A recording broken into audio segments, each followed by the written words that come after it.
warahmatullahi wabarakatuh. Semangat pagi pejuang PTN. Selamat datang di Kak Okta Channel. Bagaimana nih kabarnya hari ini? Harus luar biasa ya. Sebelumnya, Kak Okta ingin mengucapkan terima kasih banyak untuk kamu yang sudah subscribe Kak Okta Channel dan yang sudah setia belajar bersama Kak Okta Channel. Untuk video kali ini, Kak Okta akan membahas bagaimana cara cepat taklukkan soal UTBK khususnya untuk TPS pengetahuan kuantitatif. Sudah siap? Langsung saja kita ke soal-soalnya.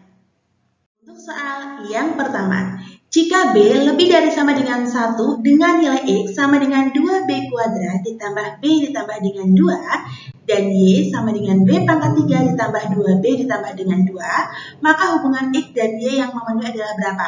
Jika ada bentuk seperti ini, maka kita akan ambil sampel nilai B. Ya, karena di sini B lebih dari sama dengan 1, coba kita ambil nilai yang terkecilnya dulu ya. Berarti jika B-nya sama dengan 1, bagaimana hubungan X dan Y? Di sini kita masukkan berarti nilai X berarti 2 dikali dengan 1 pangkat 2 ditambah dengan 1 ditambah dengan 2, maka menghasilkan 5 ya. Sedangkan nilai Y-nya berarti di sini 1 pangkat 3 ditambah dengan 2 kali 1 ditambah dengan 2 akan menghasilkan 5. Ternyata untuk B sama dengan 1, nilai X sama dengan Y. Oke? Nah, sekarang bagaimana dengan nilai B yang lain? Coba kita ambilkan untuk B sama dengan 2 ya.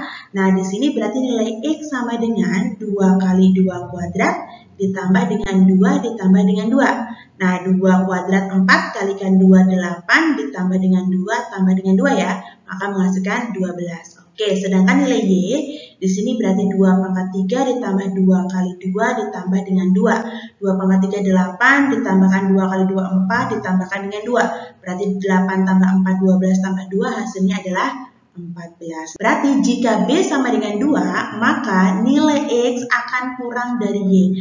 Karena dengan memasukkan nilai B yang berbeda, ternyata hubungan yang ditemukan juga berbeda. Maka sudah ditentukan hubungan antara X dan Y tidak dapat ditentukan. Berarti jawabannya adalah yang E.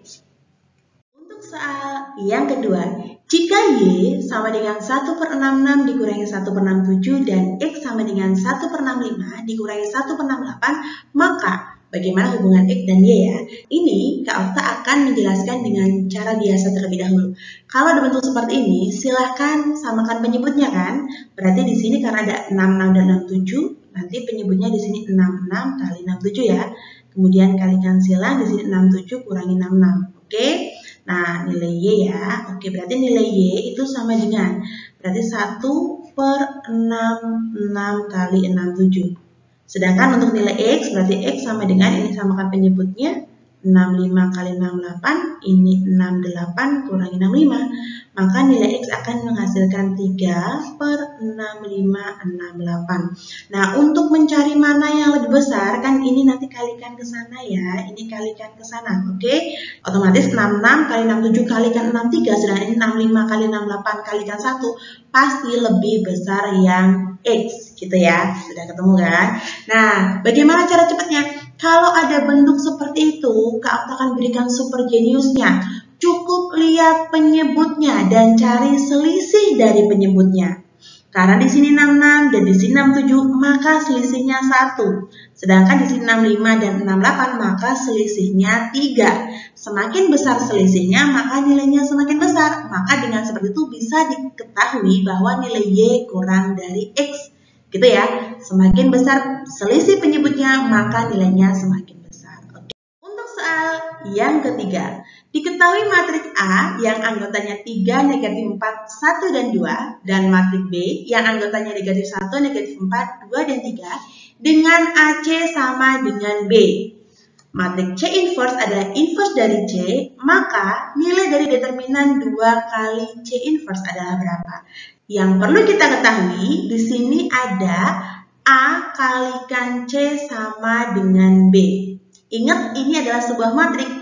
Berarti untuk mencari nilai C, silahkan pindahkan A di sebelah kirinya B. Kenapa? Karena posisi A di sebelah kiri C. Maka untuk mencari nilai C, pindahkan A di sebelah kirinya B dengan diinverskan. Seperti itu ya. Nah, selanjutnya, karena yang diinginkan adalah C inverse, maka silakan ruas kanan dan ruas kiri kita inverskan. maka akan menghasilkan C inverse sama dengan, ingat pada saat kita menginverskan matrik maka dalamnya kita balik ya, maka menghasilkan B inverse kali A inverse kita inverskan lagi. Maka diperoleh C inverse akan sama dengan B inverse kalikan A. Karena A sudah diinverskan lagi, gitu ya. Selanjutnya, karena di sini yang ditanyakan adalah determinan, maka kita determinankan yuk ruas kiri dan ruas kanan. Berarti akan menghasilkan C inverse determinannya akan sama dengan, ingat kalau di dalam determinan matrik, kalau ada B inverse kalikan A akan sama dengan determinan B inverse kalikan determinan dengan A. Di dalam sifat determinan juga, kalau ada determinan B inverse akan sama dengan 1 per determinan B kalikan determinan A, gitu ya. Nah, itu adalah nilai dari determinan C inverse. Nah, berarti di sini fokusnya itu adalah pada sifat-sifat matrik. Baik sifat matrik untuk inverse, perkalian matrik, ataupun sifat determinan matrik. Harus dihafalin ya. Nah, selanjutnya nih, yang akan kita cari adalah determinan dari 2C inverse. Ingat, di sini ordonya itu adalah 2 kali 2. Sementara di sini ada konstanta 2. Maka, untuk mencari hasil determinannya, konstanta ini akan kita pangkatkan dengan ordonya. Karena di sini ordonya 2 kali 2, maka 2 pangkatkan dengan 2. Baru dikalikan dengan determinan C inverse. Gitu ya. Nah, sekarang kita mau cari dulu nih. Determinan C inverse itu berapa? Di sini kita cari dulu. Karena nilai A itu adalah 3, negatif 4, 1, dan 2. Maka determinan A sama dengan, kalikan ya ini ya.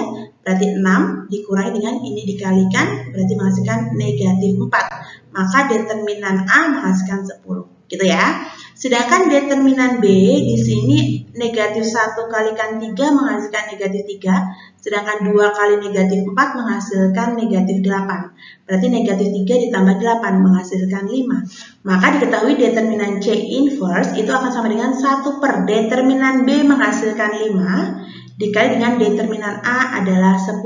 Maka determinan C inverse adalah 2. Gitu ya. Kita masukkan ke yang ditanyakan. Di sini berarti 2 kuadrat hasilnya 4 kalikan determinan C inverse tadi sudah dicari hasilnya 2. Maka nilai dari determinan 2C inverse adalah 8. Berarti jawabannya adalah yang D. Untuk soal yang keempat, akar-akar persamaan kuadrat 3x kuadrat dikurangi 18x ditambah 3m sama dengan 0 merupakan bilangan bulat positif.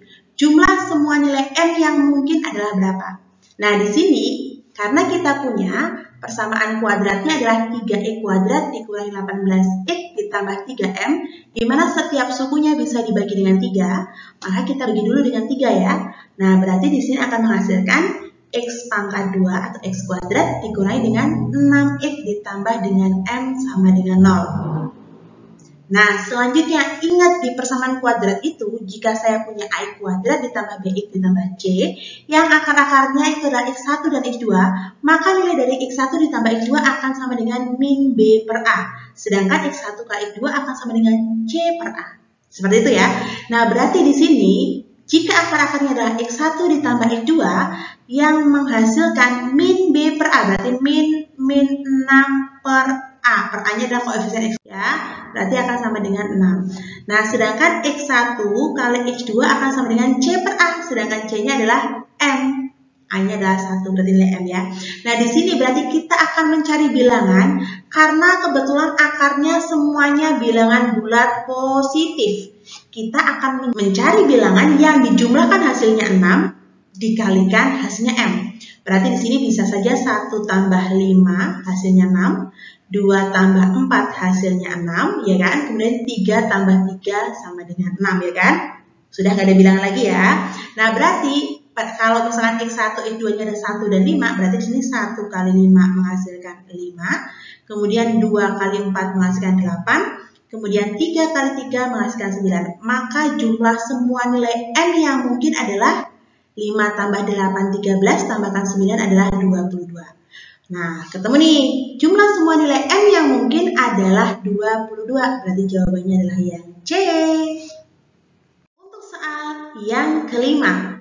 Persamaan A logaritma X pangkat 3 dikurangi A logaritma X ditambah 6 sama dengan B mempunyai solusi X sama dengan 3. Maka nilai dari A pangkat B kurangi 1 sama dengan berapa? Nah, di sini karena saya punya solusi X sama dengan 3, silahkan untuk nilai X kita substitusikan dulu menjadi 3. Ya, berarti menjadi A logaritma 3 pangkat 3 dikurangi A logaritma 3 ditambah 6 sama dengan B. Nah, karena 3 pangkat 3 berarti 27, berarti di sini kita tulis A logaritma 27 kurangin A logaritma 9 sama dengan B. Ingat, kalau di sini dikurangin, maka nanti dalamnya dibagi ya. Numerusnya dibagi, berarti A logaritma 27 dibagi dengan 9 akan menghasilkan B. Karena 27 dibagi 9 hasilnya 3, maka menghasilkan A logaritma 3 sama dengan B. Nah, kembalikan lagi ke sifat logaritma. Kalau saya punya A logaritma 3 sama dengan B, akan sama dengan A pangkat B sama dengan 3. Nah, karena yang ditanyakan A pangkat B dikurangi 1, sedangkan A pangkat B hasilnya 3, dikurangi 1, maka hasilnya adalah 2. Jawabannya adalah yang B. Sekian dulu untuk video kali ini. Pastikan untuk menonton video-video lainnya dari Kak Okta Channel sebagai teman belajarmu. Dan pastikan untuk like, komen, dan subscribe channel ini. Untuk tanda loncengnya diaktifkan juga ya, biar kamu selalu dapat info terupdate tentang video terbaru dari Kak Okta Channel. Sampai di sini dulu video kali ini. Sampai jumpa di video-video selanjutnya. Bye-bye.